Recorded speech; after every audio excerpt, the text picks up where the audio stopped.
So I had an epiphany, and it really woke me up and shook me up in a way that it made me change the way that I was living in subtle and important ways.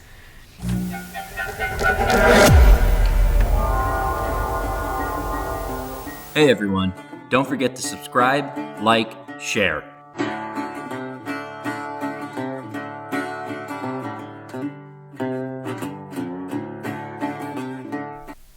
But I think I'm going to get more personal satisfaction, and I'm going to have more positive influence in the world if I take this path of starting this small business and doing this thing that admittedly is hard and it's new and it's unfamiliar. And how do I do it? I don't know. I don't know how to do any of it. I mean, I know how to be a coach, but I don't know how to run my own small business yet. And I'm learning. Every day I'm learning a little bit more. Every day I'm meeting people that are coming into my life that I feel like are adding like more joy to my life in different ways. I hired a marketing consultant. I'm talking to people that I maybe would never have reached out to before, but I'm talking to people that I just think it might be interesting to have a conversation with this person. So I'm saying yes to that. Yeah. And I have the freedom of time to do that because I'm no longer employed in healthcare finance. So my time is now being spent doing this self-employed situation. Maybe I'll be unemployed for a while. I don't really know exactly what it looks like, but I'm trying to release control a little bit. I think that is what's so powerful, is you're coming to this realization. And also I kind of want to remind everyone where we're at in this time frame. It's not like you have quite a bit of experience in the financial world working in the healthcare industry. So at this point, how many years? I want to say I started in healthcare finance probably just before the year 2000. So it's probably like 23. Oh no, it's 2024.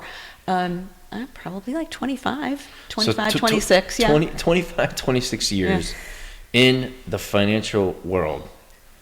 And just like this, the company says, we don't have this position any longer. Yeah, well, they made a decision to sell a particular business unit, and so my role was eliminated.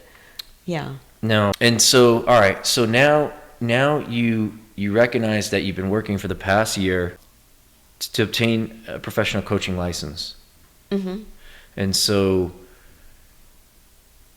amongst this journey of now obtaining this coaching license, you're hit with the news that it's time. You don't have this role anymore. Yeah. Okay. So now you're recognizing that, you have the opportunity to bring that joy and authenticity to people's lives to really make a difference, a one-on-one difference with someone or a company or an entity. And I think that's what's important here. Is you also mentioned, you don't know how this is going to happen or how this is going to come about. That's like what makes this so exciting, is literally not knowing how it's going to work. Because like sometimes just sitting in a normal day-to-day job, you're just sitting there and you're just like, I know exactly what's going to happen at 1:05. Bill's going to walk right through that door and he's going to ask me how yesterday was. Yeah. And it's like, not that isn't great.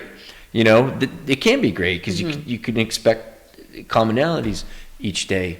But I think the excitement really comes in not knowing exactly how this is going to work, but just knowing because God's on your side and that you're really helping to lift people up and you're putting others before yourselves. Like, that is what's so important and so powerful. And I see what you're doing as far as the coaching is concerned, and I see you making a positive difference in people's lives. And that's what's important. Thanks, Giuliano. Yeah. Yeah, I think it's probably pretty commonly known, pretty well known that a lot of healthcare workers experience burnout. Like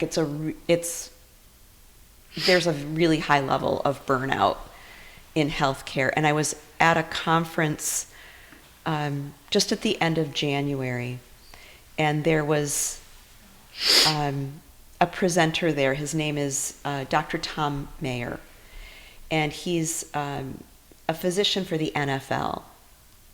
And he was talking about burnout in healthcare, and he defines burnout as a loss of connection to what brings a person true joy. And I was sitting in the audience listening to him, and I thought, wow, that's actually something that I can help people with. So it felt like in that moment, like what I'm moving toward is going to really resonate with people who might need somebody like me to help them to move forward in a way that's meaningful for them. So burnout, not just in the healthcare industry, but burnout in general. Okay. And so I think burnout in general, you brought up a good point here. When you feel like disconnected from the joy that you're doing, it's just almost like you're just pulling a lever. Go back to earlier conversations, at least from my perspective. You're just pulling a lever every day. And it becomes, there's no joy in it anymore. Yeah, I was actually thinking about this earlier today, that there's something about routine that we really love because we know what to expect next, right? And so there are certain things that you can kind of count on. But what you lose when you're completely caught up in routine is you lose that spontaneity of what can I discover in this moment. And I think that's actually where my improv training kind of serves me well, that sometimes the process of discovery can really be delightful if you allow it to be. Yeah. So trying not to be like afraid of, even though it's a perfectly human emotion to be afraid, and I've been afraid even in this moment and in this transition. Of course, who wouldn't be? You know, you're losing something that's been a steady presence for so many years. Of course there's fear. And where can I find joy in this moment? You know, is there joy in this moment? And I think I'm finding that for me, there really is. And it's joy in kind of discovering and figuring out, what does this mean to me? How can I build something beautiful out of this experience that I'm having? Yeah. And I think that's where you're going to touch a lot of people and resonate with a lot of people, because it's so funny. We were just having this conversation the other day, and we get these 30-second clips of people's lives or experiences, and it's like they're great for those 30 seconds. Mm-hmm. You and I have no clue what that person is experiencing outside of that clip. And my best guess is that they're human just like you and me, and they could really use someone who's authentic in that conversation, and just someone who's real and can help them see around the corner. And I can't really take that thank goodness. I can't really take that quote. Gentleman we had here last week, his name was Dave Johnston. He really resonated that quote, being able to see around the corner or the corners, bringing joy back into people's lives, I think is so powerful, especially in today's world where there's so much uncertainty and we don't really know what's going on. There could be, you could almost equate this to information overload, where we have so much information at our fingertips, and it's so difficult to really tell what may be real, what may not be real. Finding pillars like yourself, Jenny, who can help establish personnel entities or start up personnels within their niche or in their field or their companies, be that pillar for them so that they can seek you and come to a constant. Yeah, I think one of the things that you were talking about just a moment ago, about people kind of discerning for themselves. I think that's actually one of the reasons that coaching works so well, is that most people don't set aside enough time to really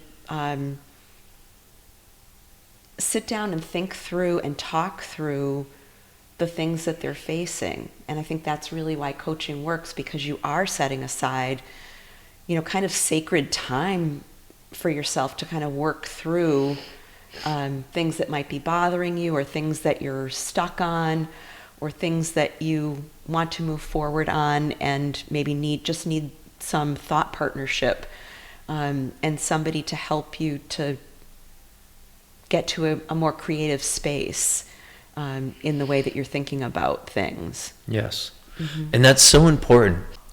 So now we're moving into where you're going into the future, mm-hmm. right? And I think the leap that you're taking, you mentioned this, you can most likely find another role in mm-hmm. another company, whatever, probably in the same company, mm-hmm. wherever. But you're realizing that you have the opportunity now with your coaching license mm-hmm. officially to really change people's lives. Yeah, I think the question that I'm asking myself is, what is God asking of me in this moment? And it feels almost corny for me to say that out loud, but that's the thought that's in my mind, is what is it that God is asking of me right now? Because I feel like this job loss at this moment is happening for a reason. When you were talking about pillars before, the thing that came to mind for me is meaning making. So because sometimes doesn't life just defy logic, or it feels like it defies logic, and this moment doesn't feel super logical to me. And so in order for me to make sense of it, I have to make meaning for myself. And for me, attaching my own spirituality and my own faith practices is really helpful for me. And so that's maybe a pillar that I lean on, and it helps me to make meaning of something that otherwise feels random and feels like it doesn't make a lot of sense in the moment. Yeah. I think going back to God ultimately is the pillar, right? And then sometimes maybe he can use us to bring others to him. So I sometimes look at it in that light as well. But I do think it's important, because as you transition from this, the logical decision is to continue in your field. The logical decision for my wife and I was to stay in New Mexico. Mm-hmm. The career path was already established, do A, B, C, and D, and you'll be at X, Y, and Z. Yeah. And that's great and all. I'm not, and the folks that we were working with were highly intelligent, highly skilled. They challenged you, they sharpened you, they made you want to be better. But it goes back to the joy and authenticity of God was calling us back here. It really was. And logic said, this is crazy. Yeah. Right. And how do you define success, right? So what is the meaning of success? Like, is it only defined by moving forward in a certain way in a career path? I'm not so sure that really is true. I maybe would have thought that was true earlier in my career, but sometimes don't you look at, like, okay, that's the next step. Really, is that really what I want? And it's not. Yeah. So I haven't done this, but in this conversation, now I'm just thinking about it. How many companies are just, let's say, continental United mm-hmm. States, how many companies are there? I have no idea. Right, and we don't have to answer this, but now, how many, say, CEOs are there for every single company, right? I don't know, 500,000 companies, as an example. how many chief operating officers are there? Maybe there could be one for every 500 companies, so 500,000. So there you go. You got a million people, right? America right now is 352 million-ish, right? People. Let's say the working population at that age bracket that could hold those roles, maybe you're looking at 50 million people have that probability of making it into those particular roles. And then you just go down the line. Okay, so now you need directors supporting the COO and the CEOs. How many directors are there spread across these companies? Do the math, right? How many division chiefs are there? How many are so on and so forth? The point I'm trying to make is that society may define, the logical step is to stay in this role for X amount of years, and then go to this role for X amount of years, go into this role for X amount of years. And it's like, if you just break it down mathematically, probability speaking, the chances of you, and again, this would be interesting, getting into that particular role would be X. There's millions of people who will never, ever experience that position. What are those people left to do? They want to contribute. At least I believe that there are people in this world who may not get that experience as a director or as a CEO or whatever it may be, but they still have the ability and capability to contribute to the people that they get to touch. I think that's important too. Yeah, I guess, is the title of your job, is your job title, is that an important thing to determine whether you've led a successful life? I'm not so sure that it is. So I come from a humble background. My father worked on the railroad, and he raised a family. My mom was a nurse.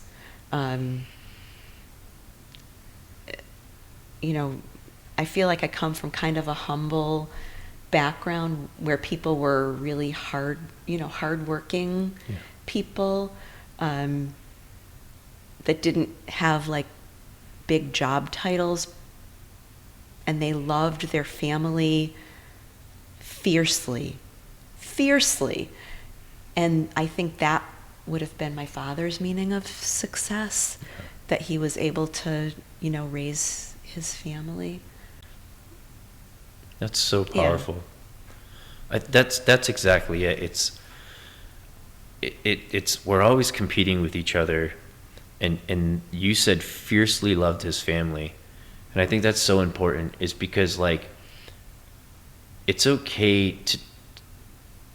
You don't have to hold these glamorous roles and positions and have a large fancy company to do good for your family and the people around you, and just get back to like a community where we help each other in some capacity or another, right? It doesn't have to be drastic help, but just simple, like an authentic, how are you doing today? How come we can't just get back to that? That's it. I mean, that's simple. Yeah. I mean, I think authentic connection, it's meaningful. It's meaningful to people. I will tell you, like, before my diagnosis, it's not that I was living a totally different life, but I know I was rushing around like a lot of people rush around.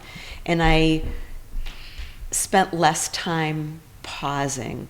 And after that diagnosis and after I had that epiphany, I noticed in myself, and I think after I started doing improv, quite honestly, I started picking up on people's nonverbal cues a little bit more sharply. And so if somebody looked like they were lost in a hallway in a building where I would slow myself down, and I would, kind of engage with that person and make something more of an authentic connection. So I wasn't rushing. I found that I wasn't rushing around as much as I used to before. So again, it was part of that epiphany that I experienced. But rushing around is what we do, and I get caught up in it sometimes too. And does it take Like, does everyone have to experience life-changing moments to recognize? I hope not. Right? No, I don't think so. I don't think so. So I had an epiphany, and it really woke me up and shook me up in a way that it made me change the way that I was living in subtle and important ways. I do think that if somebody wants to make changes in their life, it doesn't have to be all at once. It can be tiny little incremental changes. And over time, those tiny little incremental changes are going to add up. And then you're going to look back and say, wow, look at all that progress that I've made. I think also I should mention, like, for the audience who's not physically here, that there is this genuine aura that's coming from you, Jenny, and it's positive. And I think that's important to note here. There's not too many people who can do that. It's just this positive energy radiating from you. And I think as a coach, you're really going to touch people's lives, and you're really going to help make a difference. And I'm so happy that God's granting you this opportunity to make this change, and that you're throwing logic to the side and you're saying, okay. I am throwing logic to the side temporarily. So I will say, like, plan A is I start my coaching business and I am wildly successful and I never look back. But there is a plan B in there. And there is a plan C in there. So logic hasn't totally been thrown out the window, because I have responsibilities yeah. But I'm counting on plan A, Giuliano. I really am. No, yeah. You always have A, B, C, D, and E. Yeah. But really, you plan for. If you show up to the Super Bowl, your plan is to win the Super Bowl. Of course. You know. And I think that's the positive mindset, like, that separates the majority. Jenny, we have talked through a good amount of life's journeys with you, where you came from originally, where you're at now, and where you see yourself going. I think the most important piece of where you see yourself going is throughout the triumphs and the struggles of your journey, you've always stayed fixated on what God's plan has for you. What he has for you. And now you're focusing on the coaching piece that you've built so you can help people. And I think that's what's so important. And we're so grateful to have you here today. Thanks so much, Giuliano. It's been delightful to spend this time with you. Thank you.